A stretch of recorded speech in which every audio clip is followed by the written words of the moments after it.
এরপর দেখি একটা জর্গা একটা সৃষ্টি হয়েছে, একটা দাহাঙ্গাম একটা কলরব সৃষ্টি হয়েছে বিরাট ধরনের। আমি কি আরে আমি সইয়ের গাছ লাগাই, তে লাগাই পরে এরপর কইতে চারি দেখি প্রচন্ড পরিমাণ। এরপরে আমার ছেলেটারও একটা আউজ পাইছি, দাহাঙ্গাম হরতাছে, মাইলেছে। এরপরে বল টল লইয়া একটা কাশি লইয়া কি ফালে আমু না কি লই আমু এমন একটা ভাব লইয়া আমি আইসি, আইয়া দেখি আমার ছেলেটারে দূরের মাঝে দই আসি রেখা আমসাইয়া মুসাইয়া প্রচন্ড পরিমাণে মারপিট করছে আমার ছেলেটারে। বিকি শাখা উৎপল সাহা। এরপরে আইয়া কইতেছে আরে বাইরে আমরা তুই বিজেপি পার্টি করি, তারা ওইলে বাদে দিয়ে কসবা।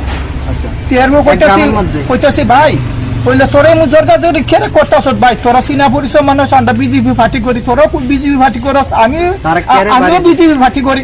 কইরে একটা চিনা পরিচয় মানুষের মাঝে এমন কেরে তোরা আক্রমণ করতাছ, এমন কেরে একটা হাত তুলতাছ ভাই। রাত আইলে আমি তোরে দেখা হইব, তুই আমরা দেখবে। কয় ইটা মানতাম না, কয় আজকে ফিটার বদলা একটা পার্টি করুম, ফিটার বদলা ওইলে ফিটা দেবো।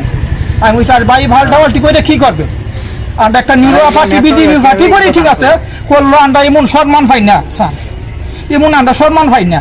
বিজেপি পার্টি করি, পার্টির পিছনে আন্ডা লাগিয়ে দিচ্ছি, এই পার্টি আন্ডা ওইলে সারি না। এই আমার কথা। আমার নাম হলি সত্য সরকার। স্যার দেখেন আমার পরিবারে ওই মাথার মাঝে কিলাইছে, খামসাইছে, গুছিয়েছে এরপর হইলো আমার পরিবারে কইছে কি গো তুমি আমার একটু ডাক দিতা, আমি তখন জর্গা জর্গি মাঝে গেলাম। আমি তো তারা ওইলে ফিরাই ওইলে গেছে রাখলাম, ওইলে ফিরাইলাম। কিরে ভাই তুই আমার পরিবারের উপরে এমন একটা বেজুলুম খেরা তোরা করছ।